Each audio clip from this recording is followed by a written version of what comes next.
जय श्री राधे कृष्ण। आप सभी का हमारे YouTube चैनल पे बहुत बहुत स्वागत है। आइए आज सुनते हैं पौष पुत्रदा एकादशी व्रत की कथा। इस बार पुत्रदा एकादशी का व्रत जो कि 2 जनवरी 2023 दिन सोमवार को पुत्रदा एकादशी का व्रत किया जा रहा है। पुत्रदा एकादशी के व्रत में जो कि इस दिन भगवान विष्णु, माता लक्ष्मी और भगवान विष्णु के नारायण स्वरूप का पूजन किया जाता है। जो भी भक्त सच्ची श्रद्धा के साथ, नियम और निष्ठा के साथ पुत्रदा एकादशी का व्रत करते हैं, भगवान का पूजन करते हैं, कथा श्रवण करते हैं, व्रत में नियमों का पालन करते हैं, इस व्रत के पुण्य प्रभाव से व्यक्ति के सभी प्रकार के पापों का नाश होता है। जब व्यक्ति के पाप और ताप नष्ट होते हैं तो उनके पुण्यों का उदय हो पाता है, तभी जाकर के सांसारिक सुखों की प्राप्ति हो पाती है। इस व्रत के प्रभाव से मनुष्य को पुत्रवान, विद्वान, कीर्तिमान, लक्ष्मीवान और यशस्वी होने का आशीर्वाद प्राप्त होता है। यह सभी प्रकार के पापों को नष्ट करने वाली है तथा सुख और समृद्धि को प्रदान करने वाली है। एकादशी का व्रत जो कि हर माह के कृष्ण पक्ष और शुक्ल पक्ष की एकादशी तिथि के दिन एकादशी का व्रत किया जाता है। हर व्रत का अपना अपना विशेष महत्व माना गया है। एक वर्ष में 24 एकादशी का व्रत होता है। वहीं पे अगर अधिक मास हो तो 2/26 एकादशी का व्रत होता है। हर व्रत का अपना विशेष महत्व है। इसी प्रकार से पौष मास शुक्ल पक्ष की एकादशी व्रत के प्रभाव से इसका नाम जो कि पुत्रदा एकादशी है। यह संतान रत्न को प्रदान करने वाली है। जिन भक्तों को संतान की चाह हो उन्हें प्रेम पूर्वक सच्ची श्रद्धा के साथ इस व्रत को धारण करना चाहिए। तो भगवान की अगर कृपा हो तो अवश्य ही संतान लाभ की प्राप्ति होती है। जो भी एकादशी का व्रत रखते हैं उन्हें जो कि 10वीं के दिन से व्रत में नियमों का पालन करना चाहिए। 10वीं तिथि के दिन जो कि सूर्यास्त होने से पहले ही भोजन ग्रहण करना चाहिए। उसके बाद दांतों को अच्छे तरह से साफ कर लेनी चाहिए। इसके बाद फिर रात्रि ब्रह्मचर्य का पालन करते हुए भगवान नाम का स्मरण करते हुए सोना चाहिए। और एकादशी तिथि के दिन जो कि सुबह ब्रह्म मुहूर्त में उठ करके नित्य क्रियाओं से निवृत्त हो करके उस दिन गंगा नदी में स्नान करनी चाहिए। अगर गंगा नदी में स्नान ना कर पाए तो घर के नहाने के पानी में ही थोड़ा सा गंगा जल मिला करके स्नान करना चाहिए। शुद्ध वस्त्र धारण करके और फिर व्रत का संकल्प लेना चाहिए। भगवान से प्रार्थना करनी चाहिए कि हे भगवान विष्णु, माता लक्ष्मी, हे भगवान नारायण, आज मैं पुत्रदा एकादशी का व्रत करने जा रहा हूँ या करने जा रही हूँ। यह व्रत मेरा सफलता पूर्वक पूर्ण हो। आप हमें आशीर्वाद प्रदान करें। हमारे सभी प्रकार के पापों का नाश हो। आप हमें आशीर्वाद प्रदान करें। आपके मन में जो भी इच्छा हो, जो भी कामना हो, वह प्रभु से कहें। और एकादशी तिथि के दिन जो कि दिन रात्रि उपवास रहते हुए इस व्रत को धारण करना चाहिए। जो उपवास नहीं रह पाते हैं, जिनका स्वास्थ्य सही ना हो, वो एक समय फलाहार ग्रहण करे और पूर्ण निष्ठा के साथ इस दिन भगवान विष्णु, माता लक्ष्मी और भगवान नारायण का इस दिन सुबह और शाम के समय जो कि पूरे विधि विधान के साथ भगवान का पूजन करे, कथा श्रवण करे, भगवान की आरती करे और रात्रि में जहाँ तक हो जागरण करते हुए समय व्यतीत करना चाहिए। अगर आप एकादशी के व्रत में रात्रि जागरण करते हैं तो उसका कई गुना पुण्य फल बढ़ जाता है। तो रात्रि जागरण आदि करते हुए भगवान नाम का स्मरण, भजन, कीर्तन करते हुए समय को व्यतीत करना चाहिए। तो पूर्ण श्रद्धा के साथ व्रत को करना चाहिए। और फिर इस व्रत का पारण जो कि अगले दिन जाकर के द्वादशी तिथि के दिन व्रत का पारण करना चाहिए। द्वादशी तिथि के दिन सुबह उठ करके नित्य क्रियाओं से निवृत्त होकर के स्नान करके शुद्ध वस्त्र धारण कर ले और पहले भगवान का पूजन आरती कर ले। उसके बाद फिर ब्राह्मणों को भोजन करवाए, ब्राह्मणों को दान और दक्षिणा दे और फिर समय के अनुसार व्रत का पालन करना चाहिए। व्रत वाले दिन अगर आपके घर पर कोई याचक आते हैं तो याचक को भी खाली हाथ नहीं लौटानी चाहिए। अपने श्रद्धा भक्ति भाव के साथ आपसे जो भी बन सके उन्हें अन्न, वस्त्र, चाहे जो भी हो उन्हें प्रदान करना चाहिए अपने सामर्थ्य के अनुसार। तो आइए सुनते हैं पुत्रदा एकादशी व्रत की कथा। अगर आप पुत्रदा एकादशी व्रत कथा के लिए ब्राह्मण दक्षिणा, अन्नदान, वस्त्रदान आदि के लिए देना चाहते हो तो आप अपने श्रद्धा और सामर्थ्य के अनुसार हमें डिस्क्रिप्शन में जाकर के वहां से गूगल पे, फोन पे या अकाउंट नंबर के माध्यम से आप अपने श्रद्धा और सामर्थ्य के अनुसार हमें ब्राह्मण दक्षिणा प्रदान कर सकते हैं। तो आइए सुनते हैं पुत्रदा एकादशी व्रत की कथा। तो बोलिए प्रेम से भगवान श्री हरि विष्णु की जय, माता लक्ष्मी की जय, भगवान नारायण की जय, एकादशी माता की जय, सर्व देवी देवता की जय। बहुत समय पहले की बात है कि एक बार पांडु नंदन ने विनय पूर्वक हाथ जोड़कर भगवान श्री कृष्ण से प्रश्न किया कि हे भगवान, अब आप कृपा करके पौष मास शुक्ल पक्ष की एकादशी के महापुण्य का वर्णन कीजिए। उसका क्या नाम है और क्या विधान है तथा उस दिन किस देवता की पूजा की जाती है और उसका क्या फल होता है। तब भगवान श्री कृष्ण ने कहा कि हे राजन, इस एकादशी का नाम पुत्रदा एकादशी है। यह समस्त मनोरथों को पूर्ण करने वाली एवं समस्त सिद्धियों को देने वाली है। इसके अधिपति स्वयं नारायण है। इस चराचर संसार में इसके समान फल देने वाला दूसरा कोई व्रत नहीं है। इसके प्रसाद से मनुष्य पुत्रवान, विद्वान, कीर्तिमान, लक्ष्मीवान और यशस्वी होता है। अब मैं तुमसे उत्तम और पापों को हरने वाली कथा कहता हूँ, ध्यान पूर्वक सुनो। पूर्व काल में एक राजा अपनी स्त्री सभ्या सहित पुत्र न होने के कारण अत्यंत ही दुखी था। उसके पिता गर्म अश्रुओं से सिंचित किंचित पिंडोदक का पान करते थे। वे सदैव इसी शोक में संतप्त रहते थे कि इसके आगे हमें कौन पिंड दान देगा। इधर राजा को पुत्रेक्षा की तरफ से दिनों दिन निराशा ही निराशा दिखती थी। उसका इस प्रकार का संताप एक प्रकार से ठीक ही था, क्योंकि बिना पुत्र के सचमुच ही मनुष्य का जन्म निरर्थक है। जिनके संतान नहीं है, जिनके पास कुछ भी नहीं, क्योंकि बिना पुत्र के देवता, पितर और मनुष्य किसी का भी ऋण परिशोधन नहीं होता।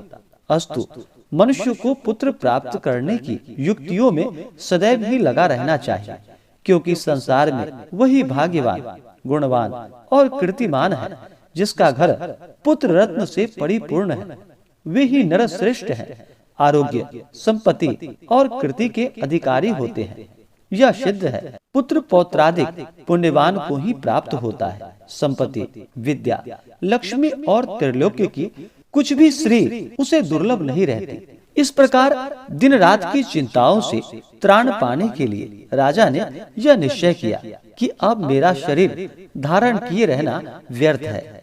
किसी प्रकार इस शरीर को त्याग देना ही श्रेयस्कर होगा, परंतु आत्मघात करना महान पाप है। इस प्रकार के विचारों में पड़कर वह एक दिन चुपचाप अकेले घोड़े पर सवार हो वन की ओर चल दिया। इस प्रकार वह वन में पहुंचकर नभ में उड़ते हुए पक्षी एवं चारों ओर लगे हुए सुंदर वृक्षों के प्राकृतिक सौंदर्य का अवलोकन करने लगा। वहां पर कहीं तो अपने अपने निवास स्थान से निकलकर मृग झुंड इधर उधर चौकड़ियां भर रहे थे। कहीं व्याघ्र, वाराह, सिंह, बानर, लीलगायें, शशक, सर्प और जंगली हाथी अपनी हथिनियों के साथ क्रीड़ा कर रहे थे। किसी तरफ श्रृंगालों की ध्वनि थी तो किसी ओर से उल्लुओं के कर्कश नाद सुनाई पड़ रही थी। इस प्रकार वन की शोभा देखता और वन पशुओं के शब्द को सुनता हुआ राजा वन में घूमने लगा। घूमते घूमते उसे दोपहर हो गई। उसे भूख और वियोग ने सताया, परंतु वह आगे बढ़ता ही गया। आगे चलकर उसने देखा कि एक अत्यंत सुंदर सरोवर है, जिसके किनारे अत्यंत सुंदर, मनोहर और दिव्य रूप वाले नाना प्रकार के पक्षी, सारस, हंस और चकोर चारों ओर घूम रहे हैं और बहुत से ऋषि मुनि वहां पूजन और ध्यान में मग्न हैं। वहां प्रवेश करते ही राजा के दक्षिण नेत्र और बाहु फड़कने लगे और मन में एक प्रकार का उत्साह सा प्रतीत हुआ। राजा ने घोड़े से उतरकर घोड़े को एक वृक्ष के सहारे बांध दिया और ऋषि मुनियों के पास जाकर उनको अलग अलग उनका प्रदक्षिणा और उन्हें प्रणाम इत्यादि किया।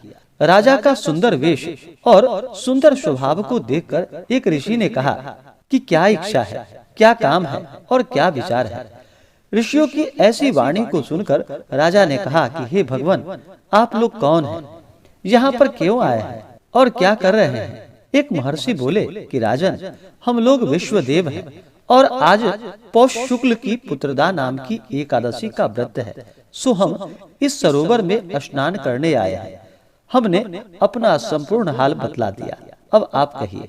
राजा बोले कि भगवान, मैं भी एक निसंतान और अभागा मनुष्य हूँ और पुत्र की इच्छा रखता हूँ।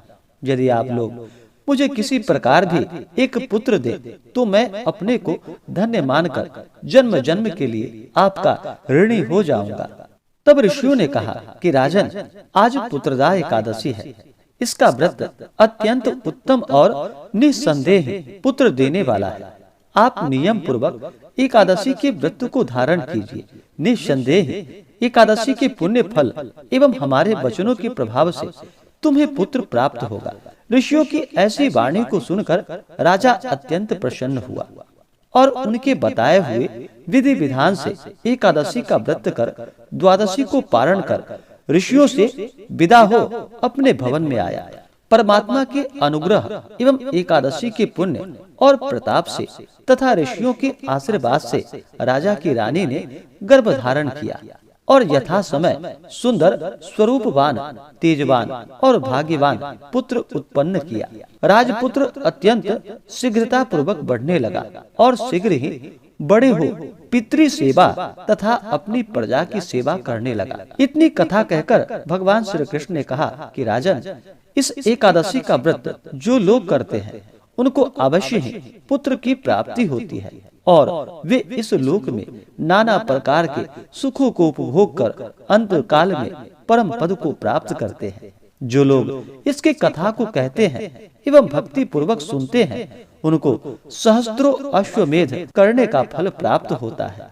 तो बोलिए प्रेम से भगवान श्री हरि विष्णु की जय, माता लक्ष्मी की जय, एकादशी माता की जय, सर्वदेवी देवता की जय। तो आइए जानते हैं पुत्रदा एकादशी व्रत के शुभ मुहूर्त के बारे में, पारण समय के बारे में। एकादशी तिथि प्रारंभ समय जो कि 1 जनवरी 2023 दिन रविवार शाम 7:13 और एकादशी तिथि की जो समाप्ति होगी वह 2 जनवरी 2023 दिन सोमवार रात्रि 8:25 पे। तो हमें शुद्ध रूप से जो एकादशी के लिए समय प्राप्त हो रहा है द्वादशी युक्त और सूर्योदय व्यापनी के अनुसार, तो वह समय 2 जनवरी 2023 दिन सोमवार को प्राप्त हो रहा है। तो इस दिन व्रत को किया जाएगा और दशमी तिथि नियम का पालन जो कि 1 जनवरी 2023 दिन रविवार को एकादशी में दशमी नियमों का पालन किया जाएगा। और इस व्रत का पारण जो कि एकादशी व्रत का पारण हरिवासर समाप्त होने के बाद करना चाहिए और हरिवासर का जो समय होता है द्वादशी तिथि का पहला चौथाई हिस्सा वह हरिवासर का होता है। तो द्वादशी तिथि की समाप्ति 3 जनवरी 2022 दिन मंगलवार रात्रि 10:03 पे द्वादशी तिथि समाप्त है। तो इस व्रत का पारण 3 जनवरी को मंगलवार के दिन जो कि पारण का समय सुबह 7:12 से सुबह 9:20 तक इस व्रत का पारण किया जाएगा। पुत्रदा एकादशी व्रत का पारण जो कि गोमयेन पारणम, गाय के गोबर से व्रत का पारण है। यह संभव ना हो तो आप तुलसी दल और जल से व्रत का पारण करें। एकादशी के दिन सूर्योदय का समय जो कि सुबह 6:43 और सूर्यास्त शाम 5:19। राहु काल का जो समय होगा वह समय सुबह 8:03 से सुबह 9:23 तक राहु काल का समय होगा।